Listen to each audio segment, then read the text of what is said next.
వచ్చినాయి చూడండి, సైజు చూడండి ఎంత పెద్దగా ఉందో.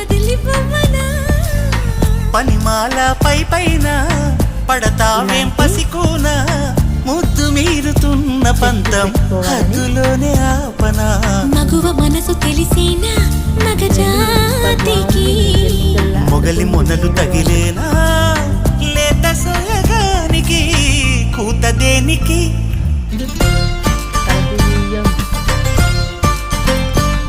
గారం చేసిన నయగారం చూపిన, కనికారమే కలుగుతోంది కష్టపడకే కాంచన. ఇందులో కూడా పురుగులు అయితే చున్నీకి ఎంత బాగున్నాయి చూడండి. చాలా